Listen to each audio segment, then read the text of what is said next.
Hey everybody, welcome into some post NXT Live discussion. I am Matt Camp. I'll let everybody file in. Come on in. Come on in. What's up, everybody? Logan, how are you? I see you there. What's up to you? What's up to everybody just joining us coming out of NXT on USA Network? We have a lot to get into. Evan Mack will be joining me, my co-host on WWE's The Bump. Did you watch today's episode, by the way? We had the King of Kings. We had Triple H on the show with us, celebrating 25 years in WWE. More of that coming on SmackDown. More of that coming on After the Bell with Corey Graves. We talked to Drake Maverick. We'll be getting into that tonight. Daniel Bryan and Brie Bella joined us to celebrate Earth Day. We had Dolph Ziggler for our Money Moments segment. We had Nia Jax. All of that on today's episode of The Bump. Go check that out if you didn't see it yet. As I wait for Evan to join me here on the old Twitter, Instagram. This isn't Twitter. This is the Instagram machine. It's a different kind of machine. But thank you guys for joining us here tonight as we tend to be doing these after Raw, after NXT, and after SmackDown each and every week. Myself, Evan, Ryan Popola, Mackenzie Mitchell. We got you all covered here each and every week. So we're going to get Evan here in a second. Let's see if I can find him first. There he is. Here's your invite, buddy. Successfully sent. Hopefully he could be joining us. And we'll get to that soon. Can I smell The Rock is cooking? The Rock was on the bump today. Sent in a very special message to Triple H. So we got everybody on the program today, which was really awesome to see. All right, let's see if we can get Evan in here. I sent him the old come on in thing. I'm going to do it again. To come in just a second. We are waiting for WWE The Bump. That is where we'll be doing this. And when he comes, there he is. Evan is in the building. I am in the building. Let me flip this around. We make it look good. As always, as customary. All right, Evan. NXT did not go to plan tonight for a few people. And we'll start at the end of the show because did I see Dexter Lumis on the apron reaching out to make a tag for Velveteen Dream? That's a combination I never thought I would see in NXT. I think it was Byron Saxon. He was like, hey, is Dexter Lumis just in the match now? is he just in there? I can't say, and maybe this is me judging a book by its cover, and I shouldn't be doing this. I never expected to say Dexter Lumis coming to the aid of anyone in NXT. I don't know. Maybe there's some kinship there with Velveteen Dream, but he was there. We saw him staring at Undisputed Era last week from the shadows. They're in the NXT Tag Team Championship match, but he was there in the end. He gave Velveteen Evan a little bit of a breather, and in the end, it was Velveteen hitting the Purple Rainmaker from the top, and he pinned the NXT champion Adam Cole, which, Evan, I think now finally answers the question we've been asking. Is Velveteen Dream worthy of a title shot? Now I'd have to say it's a resounding yes. Yeah, much to my chagrin, him pinning Mr. Bay, man. But you're right, though. He pinned the champ. But it's one of those things where this has to be a testament to the ability and the greatness of the Undisputed Era that unlikely things are forming and people are coming together and working as teams and for the enemy, my enemy is my friend, as long as we can beat the Undisputed Era and so on and so forth. But to answer your question, man, it has to put him in the front of the catbird seat, man, for the title. Yeah, I think he deserves that opportunity now. He's earned his way there. When you pin the champion, I don't care how it's done, but he did it. And this leads us to a lot of things. As you mentioned, Undisputed Era and everybody coming after them. Bobby Fish is involved. He got ejected. But we got to go back to the start of the day because I guess an hour or two before NXT tonight, there was a tweet that came out from the WWE NXT account saying that, Finn Balor, who was set to face Velveteen Dream tonight on NXT, his belongings had been ransacked and all this stuff, and they didn't know what happened. So Mr. Regal, general manager of NXT, changed it, said he's out. It's going to be now a tag match after what we saw at the start of the show. It's going to be Keith Lee and Velveteen Dream against Roderick Strong and Adam Cole. And they get underway, Evan, and then the man who will meet Keith Lee next week for the North American Championship, Punishment Martinez, the nightstick comes back, 2 shots to the throat, shades of Macho Man and Ricky the Dragon Steamboat back in the day. And Keith Lee is out of the match. Yeah, but dude, it was pandemonium tonight. Tonight was pandemonium, and it's so crazy because you go back to the beginning, it's amazing how it started off being the Prince versus the Dream, Right. and that might have been to see who was going against Adam Cole. That guy bypassed somehow. The Dream was able to pin Adam Cole because he's supposed to face Finn Balor, so that might have put him in the front seat. We got Keith Lee getting knocked out. I'm like, what's going on? We had Triple H on the bump today. We had The Rock on the bump today. This whole day is topsy turvy, man. It's been that kind of day. It started this morning. That's right, folks. And if you haven't checked that out, go watch it on demand, YouTube, WWE Network, any of our socials at WWE The Bump. We did have Triple H. We didn't get to get into a lot of NXT with Triple H because we were celebrating his career so much. But I'd love to follow up if he's got any time. I know he really doesn't. He's going to go to SmackDown and celebrate that. But we have many more questions. We will try to answer them. But I think you brought up a good point there. After everything that was said and done, from where this night was supposed to start, where we were going with Finn Balor, Crazy. Velveteen Dream, I don't know if he cares how he gets there. I don't think he does. I think you're right, Evan. He came away the big winner tonight after everything that happened. Yeah, he rolling with the punches, you know what I mean? Right. Like, we cannot confirm or deny how anything happened to Mr. Finn Balor. We don't know. Listen, so like you're innocent until proven guilty, but look where we're at right now. As we get closer and closer to the opportunity, and Adam Cole, you know he's a fighting champion. At the end of the day, he's going to be like, you know what? Let's go. He's taken on all comers before. He's been able to defend that championship. He's the longest reigning NXT champion of all time, beating Finn Balor's record. So we don't know what will happen with Finn. We'll have to find out more about that. Now, I want to take you also into something that happened between the women. We saw Mia Yim get a very decisive victory tonight. And then the challenge that had been laid out happened in person. Charlotte Flair comes out. Obviously, we know about those two meeting. Mia Yim's first match. You go back to NXT. Charlotte as well. Years ago, brought up again. Charlotte seemed very nice, and then used the term it's a backhanded term, honestly, and that's what was said on commentary by Byron Saxton. Called her a good hand, and me, it's like, that's what I am. I said this the other night, Evan, to Ryan Popola. I don't know if Charlotte's ever been more confident than right now. There's no way she's not. I've never seen anything like it, to be honest with you. This goes man or a woman, it really doesn't matter. She's on another level. Mia Yim, one of my favorites, man. HBIC, man, one of the best in the business, in my opinion. Yeah. I like you remember last week, Charlotte was like, that's who she singled out, though. Yes. She mentioned her, had her and hold her in high regard. She came out tonight. She doubled down. Mia Yim answered the call. So we're going to see two of the best in the business go at it.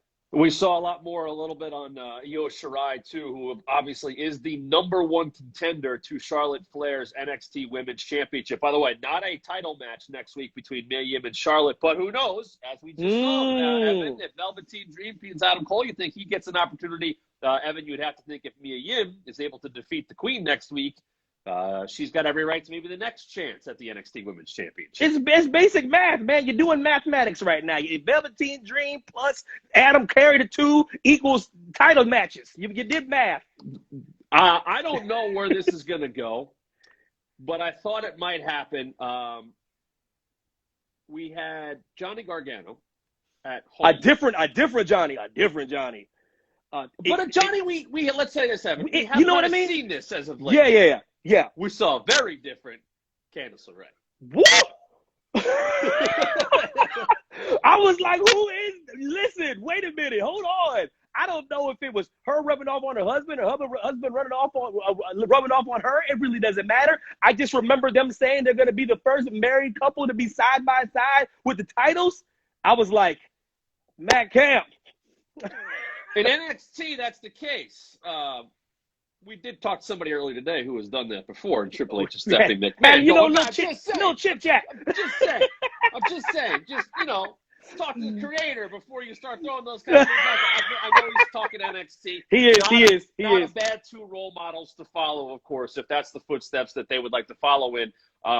Mean Candice, just, I don't know. I can't get Johnny, I can see it. I've seen him frustrated. But Mean Candice, I mean, such a nice disposition, man, and she goes to Disney, and she it's his cupcakes. She's a great baker. Oh, this is her in a past life. Come on, my heart, man. They also had a cup under glass. They had a protective cup under glass, and as Byron noted, on their dining room table. That Oh, Byron Saxton was very observant tonight, man. Eagle-eyed Byron was on tonight, man. He saw it. Eagle-eyed Byron. Not the things you necessarily want to see, but he saw it. Let's get into the interim NXT Cruiserweight Championship tournament. Lot of emotion, certainly personally. We talked about it on the bump today. We had Drake Maverick on, what this means to him. This could be his final 3 matches in WWE, and I saw so much support for him throughout the last week, especially today. Yeah. But he does not get the victory, and we'll talk about that in a second because he's not done yet. No. But Jake Atlas having his second match on NXT, I would have to say, Evan, not that people were against him. They were just so for Drake. Yeah. And Jake puts on one heck of a performance, and I have never seen what he did to win that match. A cartwheel from the turnbuckle across the rope into a DDT. Have you ever seen anything like that? Out of body experience. I was like, wait a minute, hold on. There was a lot going on, a lot of wave of emotions by my man Drake. And like I said, same thing I said last week. Isaiah lost his first match, doesn't mean he's out. Drake lost his first match, doesn't mean he's out. This young whippersnapper here, I don't know what that move was, but I'm telling you right now, who's kicking out of that move? No, that's the thing. There is so much velocity and the height where he comes down from, and he nailed it. I mean, that's the thing. To be in your first big-time match, and we saw him a few weeks ago, but to start off this tournament and hit that move the way he did with someone who could not be any more motivated than Drake Maverick, this has got to take Jake Atlas's confidence to another level, knowing he's got Tony Nese and Kushida to still face in the round-robin portion of this tournament. Yeah, speaking of Kushida though, I don't know if he wants any Kushida right now. Because I'm telling you right now, man. Listen, let me tell you something, guys. You guys got whoever goes against Kushida has their work cut out for him. Just put it like that. This is the best I've seen him since he's been in NXT, man. It has to be, man. Has to be. He is on such a roll right now, Evan, which is why I am so impressed by him. And I know I said this last week. I think he's the best in the business, and I've said that for a very long time. I throw Cesaro's name out there, but Kushida, pound for pound, might be the best in the business. He's been in these kind of tournaments before. He's won these kind of tournaments before, and he beats a former Cruiserweight champion in Tony Nese tonight, which is no small task whatsoever. Scary thing is, what if Kushida was Cesaro's size, Matt? What would that? What? That's not fair. That's just not fair. That's not fair. That's not fair. Oh my God, man. We also saw a very impressive debut, El Hijo de Fantasma beating Jack Gallagher. And I have seen him in the past out in California way. I know, obviously proud of his Mexican heritage, a little work in Boyle Heights back in the day. He hit that dive, which looks like an arrow flying through the ropes. And Byron noted how that was kind of his bread and butter. That was one of his calling cards. We see a lot of the dives, Evan. It's happened a lot more in the last few years. Different ways to do them. The accuracy, and I think more than anything, the velocity that he can get through those ropes and connect with might make it the most dangerous dive right now in all of WWE. Yeah, it's hard to argue that because he's weirdly powerful. You know what I mean? He's compact, but he's really strong, and we all know the style of the Lucha Libres and how they adapt and how they move and how they're aerial and that dive, man. I'm telling you, with that impact and that force. And the way he is willing to throw his body on the line, coupled with just great wrestling ability. Right. Man, it really makes him a tough customer. Another debut, though, a debut for him that goes quite well. And so he's up 1-0 there, as is Kushida and, of course, Jake Atlas. But let's go back to Drake here. We saw beforehand, and he talked about this a little bit, how cameras have been following him. As he's getting into this tournament, obviously a much different set of circumstances now for him, as we talked about with him today on the bump. And go back and check that out because it's awesome, emotional, and as passionate as you will ever get from somebody. But he did not come out on top, and he looked great. I will tell you that, Evan. For someone we haven't seen, man, did he look good? My goodness, man, because that's the thing we talked about that a few weeks ago when I was like Drake can wrestle, man. I know we see him talk. But as a WWE superstar, he can, that collar and elbow, man, he's very efficient. He's very efficient in the ring. He's very quick. He's very impactful, which I don't think you expect necessarily.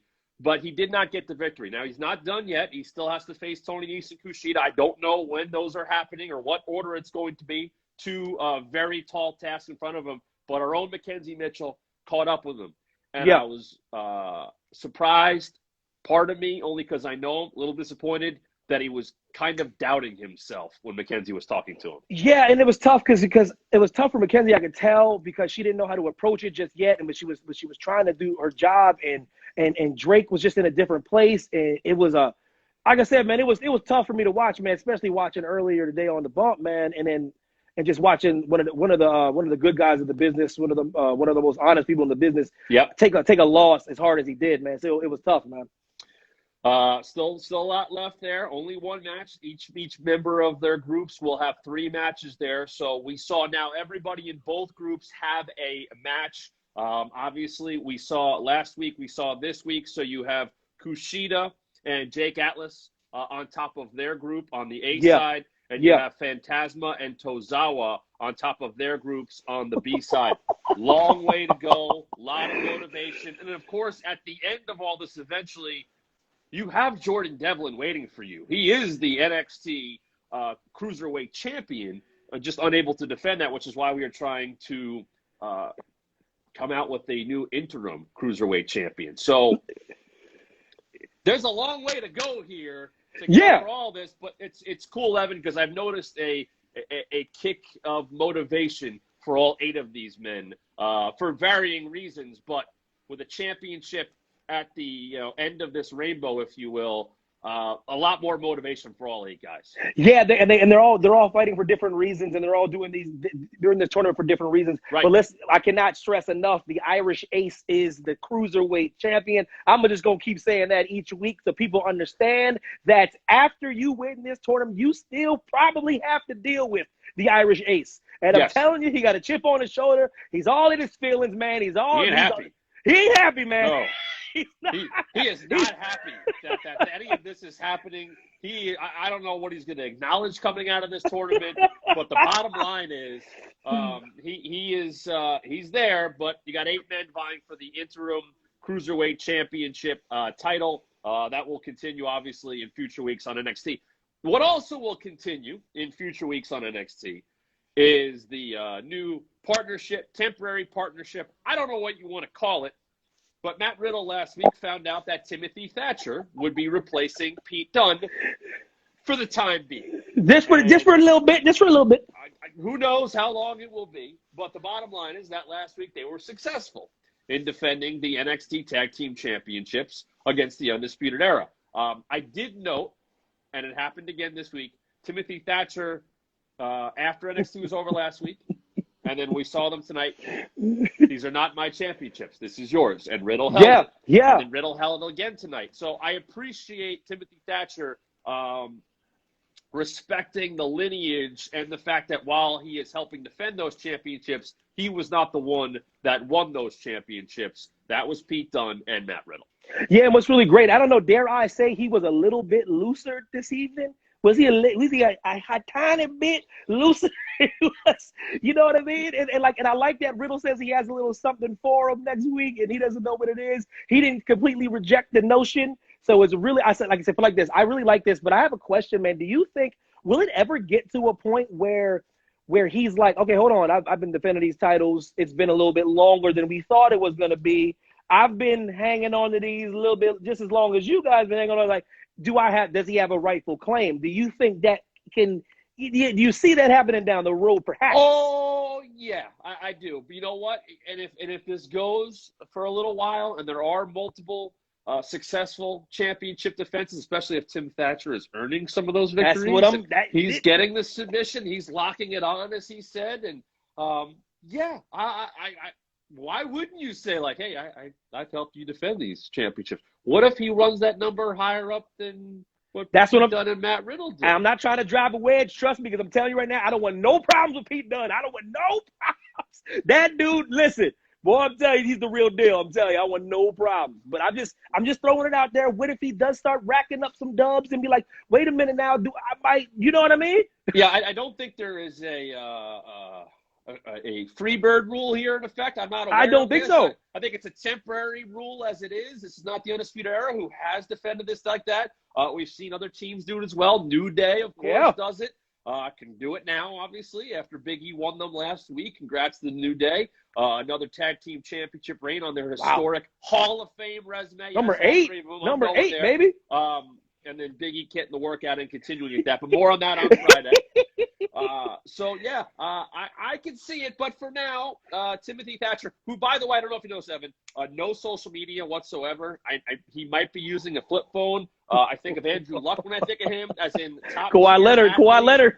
Like, I don't need any of this stuff. I'm just going to go do my job and do it really well, and you can report back to me whatever is said. Did it again. I don't know what's going to happen next week. Matt Riddle, not sure the eye color of Timothy Thatcher. He said he knew. He said, I know, bro. I know. Just joshing you, bro. Like, that's all I'm doing. Listen, there was a time back in the day. I know it sounds crazy, kids, but there was no social media. Yeah. There was only flip phones. He's just trying to bring it back to a different time. I just love that when you see it, it's just hashtag Timothy Thatcher. So that's just how I think of it. Hashtag Timothy Thatcher, just getting the job done. Oh, my God. But Matt Riddle teased something next week. I don't know what that is. That could be anything. The mind of Riddle? I have no clue. Is it going to be like last time he teased something? We got the Broserweight mobile. They snuck into Triple H's plane going to Portland, and then they won the tag team championships. And then is the trophy off suspension? Do they get to start carrying that around? Is he going to decorate the trophy like Pete Dunne? Is going to be like God. Pete Trophy is just like the third member. Any of this is on the table. This is all on the table. He's got quite a creative mind. I will just say that. Well, I think we covered everything on a very busy, once again, 2 weeks in a row.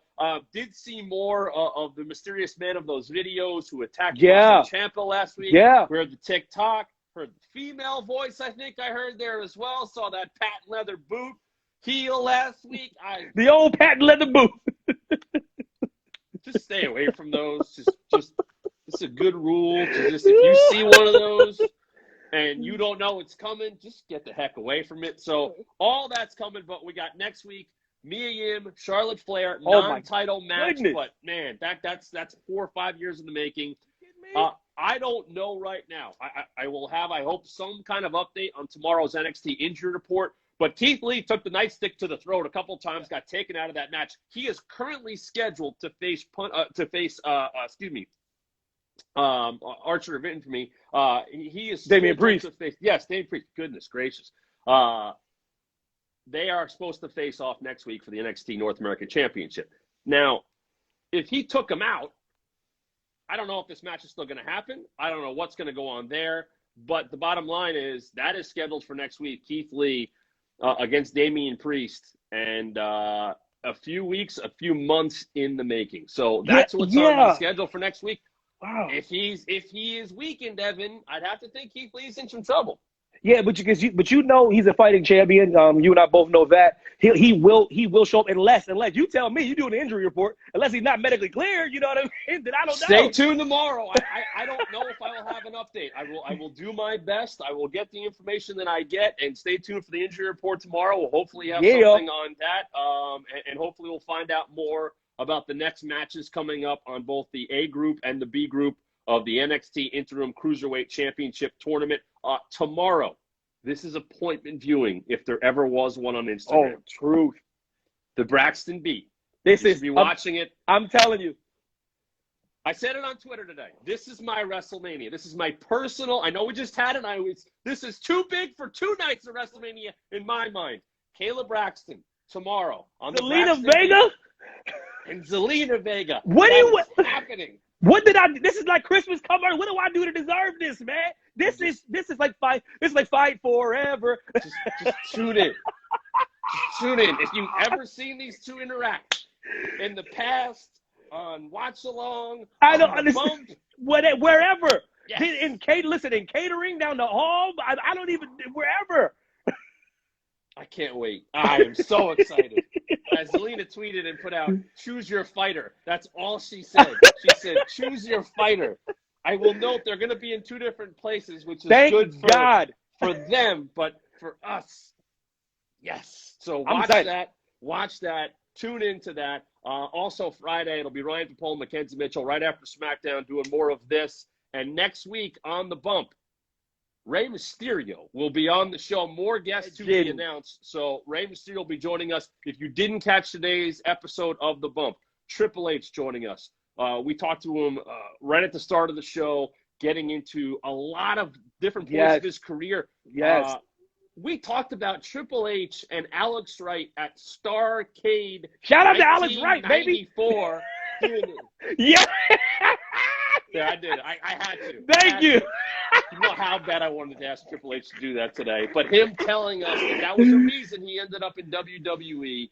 We talked about that. The Rock chimed in with a special message for Triple H, which was so cool. It was. I also talked to Nia Jax, talked to Dolph Ziggler, not only about what's currently going on with him and Mandy and Otis and Sonya on SmackDown, but also we talked about 2012 Money in the Bank. And Evan, it was pretty cool to hear him rehash that and tell us, even 8 years later, why that still gets brought up to him all the time. Yeah, and you hit the nail on the head, and 100% agree with you. It is the greatest 4-minute match in history. To me, the greatest cash-in history. We were both there. We didn't know each other, but we were both in the same building. And the crowd, it was pandemonium, bro. It was pandemonium in there. Go check that out. As he talks about that, we had Daniel Bryan and Brie Bella join us to talk about Earth Day and why Brie likes Cesaro so much. So just add her to the list that we're all on anyway. She gushed. It was great. It was so great because Dan's like, me, I'm a man. And, I'm here. I'm literally right here. I'm married to you. You're pregnant with our second child. What are you doing? Like I just want to see Cesaro. Oh, thank you. No, we say it. Don't we? How many times do we say this? I'm talking about no matter who comes on the show.